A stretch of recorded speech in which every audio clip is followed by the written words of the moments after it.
Good morning, students. Today we are going to start The Sound of Music, Chapter 2, Class 9th. Sound of Music chapter के दो part है, एक part 1 and part 2. Part 1, Evelyn Glennie listens to sound without hearing it. जैसा कि chapter का नाम है कि एवलिन जो है साउंड को सुनती थी बिना उसको सुने. ऐसे कैसे पॉसिबल हो सकता है? Let us start the chapter, guys. God may have taken her hearing, but he has given her back something extraordinary. What we hear, she feels far more deeply than any of us. That is why she expresses music so beautifully. तो भगवान ने उसकी सुनने की जो capacity है, क्षमता है, वो तो उससे ले ली, लेकिन कुछ उसे एक्स्ट्राऑर्डिनरी प्रोवाइड किया. तो जो हम सुनते हैं वो उसको इतनी अच्छी तरह से फील कर सकती है, जिस वजह से म्यूजिक को वो बड़े अच्छे से बहुत अच्छी तरीके से एक्सप्रेस करती है. जो चैप्टर है ये एक मोटिवेशनल चैप्टर है. ये मोटिवेट करता है उन लोगों को जो कहते हैं कि हम हैंडीकैप्ड हैं, हम कुछ नहीं कर सकते. इस चैप्टर में एक एवलिन नाम की गर्ल होती है जो छोटी सी एज में क्या होती है, सुनने की जो उसकी क्षमता है वो खो देती है. लेकिन जो उसकी उत्सुकता है, जो उसकी इच्छा है म्यूजिक की, उसे म्यूजिक सीखना है, क्या वो म्यूजिक सीख लेती है? क्या वह अपना नाम रोशन कर लेती है इस वर्ल्ड में? देखेंगे इस चैप्टर में गाइस. हम read the following account of a person who fought against a physical disability and made her life a success story. ये जो कहानी है एक ऐसी एक लड़की के बारे में जो अपनी फिजिकल डिसेबिलिटी के अगेंस्ट लड़ी और उसने अपनी जो लाइफ में सक्सेस मिली उसे.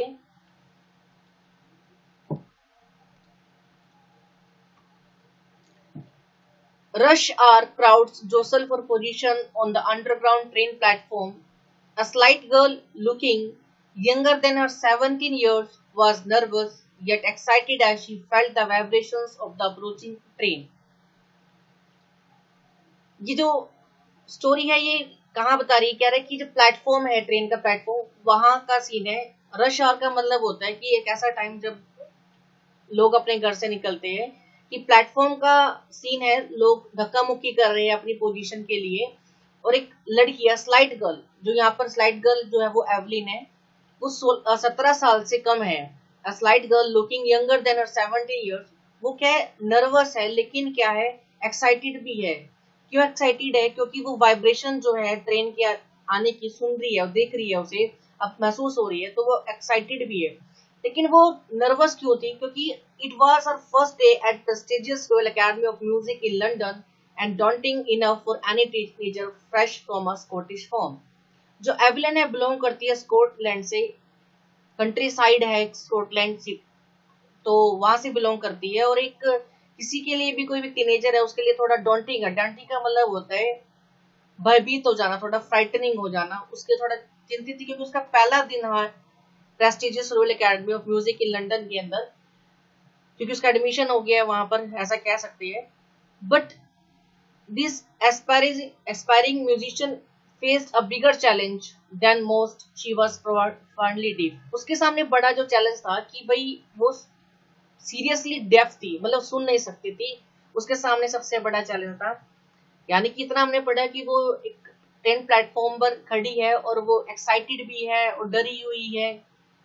डरी इसलिए है क्योंकि उसका फर्स्ट डे है कहाँ पर, music in London academy, royal academy of music in London की बिलोंग करती है. वो कहाँ से, स्कॉटिश फॉर्म से, स्कॉटलैंड से बिलोंग करती है. और किसी भी टीनेजर के लिए ये थोड़ा नर्वस हो सकता है. Evelyn Glennie's loss of hearing had been gradual. Her mother remembers noticing something was wrong when the 8-year-old Evelyn was waiting to play the piano.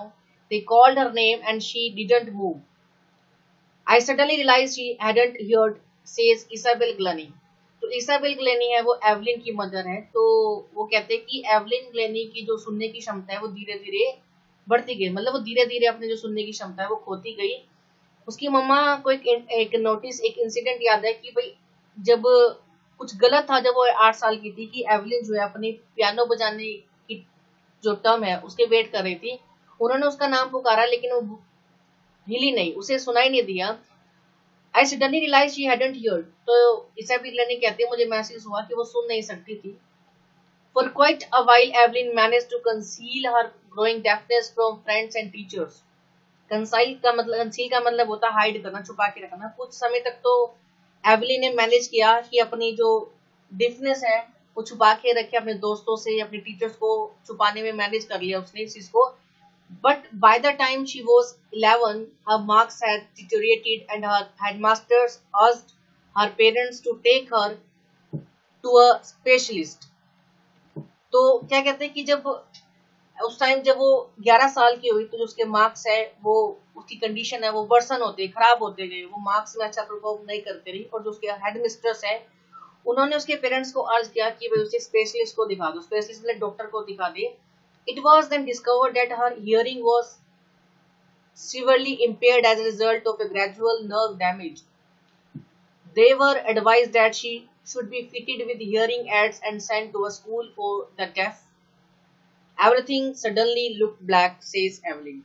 तो ये पाया गया कि भाई जो उसकी सुनने की क्षमता है वो खो चुकी थी, क्योंकि जो उसका नर्व सिस्टम है वो डैमेज हो गया था, impaired as a result of gradual nerve damage. Nerve damage हो गई थी जिसकी वजह से उसकी जो सुनने की क्षमता है वो खत्म हो गई थी। They were advised that she should be fitted with hearing aids that sent to the school for the deaf. और उन्हें ये सलाह दी गई कि जो एवलिन है वो hearing aids को यूज करे।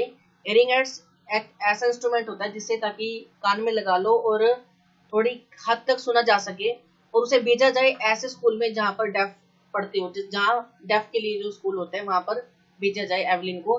But Evelyn was not going to give up. अब जो एवलिन थी वो अपनी हिम्मत नहीं हारने वाली नहीं थी, क्विट नहीं करने वाली थी। She was determined to lead a normal life and pursue her interest in music. Determine का मतलब दृढ़ निश्चित, वो दृढ़ निश्चित थी इसलिए कि वो एक नॉर्मल लाइफ जिएगी और अपना इंटरेस्ट किस में रखेगी, म्यूजिक में रखेगी। वो अपने म्यूजिक को अपना लाइफ करियर बनाना चाहती थी, उसका एम था कि वो म्यूजिक को अडॉप्ट करेगी, म्यूजिक को अपना एम बनाएगी। One day she noticed a girl playing a xylophone and decided that she wanted to play it too. एक दिन उसने नोटिस किया कि एक गर्ल है xylophone बजा रही है। xylophone इस तरह का एक इंस्ट्रूमेंट होता है, musical instrument with a row wooden bar of different length. इस तरह का एक इंस्ट्रूमेंट होता है कि उसने देखा कि एक लड़की जो है xylophone बजा रही है, तो उसने भी डिसाइड किया कि भाई वो भी इसको बजाना चाहती है। Most of the teachers discouraged her but percussionist Rohan Forbes spotted her potential. अधिकांश अध्यापकों ने उसके हौसलों को तोड़ा, लेकिन एक तबला वादक है, परकशनिस्ट का मतलब होता है ड्रमर, पर तबला वादक रोहन फोर्ब्स, उसने उसके पोटेंशियल को ढूंढा, देखा। He began by tuning to large drums to different notes. Don't listen through your ears, he would say, try to sense it some other way. अब उसने स्टार्ट किया दो अलग अलग ड्रम्स पे डिफरेंट डिफरेंट नोट से। उसने कहा कि तुम एवलिन इसे अपने ईयर से मत सुनना, तुम इसको ट्राई करना किसी दूसरे तरीके से। Says Evelyn, suddenly I realized I could feel the higher drum from the west up and the lower one from the west down. Evelyn कहती कि अचानक ही मुझे महसूस हुआ कि जो हायर ड्रम की नोट्स हैं उसको मैं अपने वेस्ट के अबव पोर्शन पर महसूस कर सकती हूँ, और जो लोअर ड्रम्स की नोट ट्यून्स है, जो नोट्स है, उसको अपने वेस्ट डाउन के पार्ट्स में उसको सुन सकती थी, महसूस कर सकती थी। Forbes repeated the exercise and soon Evelyn discovered that she could sense certain notes in different parts of body. Forbes ने उस एक्सरसाइज को बार बार रिपीट किया और एवलिन ने ये पा लिया कि वो कुछ नोट्स को सेंस कर सकती है अपनी अलग अलग बॉडी के पार्ट्स में। I had learned to open my mind and body to sounds and vibrations. The rest was sheer determination and hard work. कहती मैंने सीख लिया था अपने माइंड को ओपन करना ताकि मैं बॉडी के पार्ट्स पे, अलग अलग पार्ट्स पर वाइब्रेशन को महसूस कर सकूं, और जो बची थी वो थी मेरी एक दृढ़ इच्छा थी और मेरा कठिन प्रयास था। She never looked back from that point onwards. She toured the United Kingdom with the youth orchestra, and by the time she was 16, she had decided to make her music her life. कहती उस दिन के बाद मैंने पीछे मुड़कर नहीं देखा उस पॉइंट से। उसने यात्रा की यूनाइटेड किंगडम की, अपने जो यूथ ऑर्केस्ट्रा होता है, यूथ ऑर्केस्ट्रा, ऑर्केस्ट्रा मतलब होता है ग्रुप ऑफ म्यूजिशियंस, जो यूथ ग्रुप ऑफ म्यूजिशियन था उसके साथ उसने यात्रा की, टूर किया यूनाइटेड किंगडम का, और उस समय वो 16 साल की थी। और उसने निर्णय किया कि भाई वो अपनी म्यूजिक को ही अपने लाइफ का एम बनाएगी। She auditioned for the Royal Academy of Music and scored one of the highest marks in the history of the academy. उसने ऑडिशन दिया। ऑडिशन आप जानती है गाइस, जब भी हम जैसे सारेगामा है या किसी भी तरह का हम किसी भी सीरियल में जा रहे हैं, या जैसे कि आपके एग्जाम्स होते हैं, आप उसमें अच्छे मार्क्स लाते हैं, पास होते हैं, फेल होते हैं, तो she audition for the royal academy of music and scored one of the highest marks in the history of the academy. उसने ऑडिशन दिया royal academy of music London में, और उसने हिस्ट्री में एक तरह से एक हिस्ट्री क्रिएट कर दी कि सबसे अच्छे मार्क्स उसने गेन किए वहां पर। She gradual move from orchestral work to solo performances. Orchestral work होता है कि जब आप परफॉर्म कर रहे हो ग्रुप में, और सोलो होता है कि जब इंडिविजुअली अकेले परफॉर्म कर रहे हो। तो उसने मूव कर लिया कहां से, ऑर्केस्ट्रल वर्क से सोलो परफॉर्मेंसेस में। At the end of her 3-year course she had captured most of the top awards. और 3 साल के कोर्स में, जो 3 साल की प्रैक्टिस है, 3 साल का कोर्स है, उसने अच्छे अच्छे अवार्ड्स को गेन कर लिया था। And for all these, Evelyn won't accept any hint of heroic achievement. If you work hard and know where you are going, you will get there. And she got right to the top, the world's most sought after multi-percussionist with the mastery of some 1,000 instruments and hectic international schedule.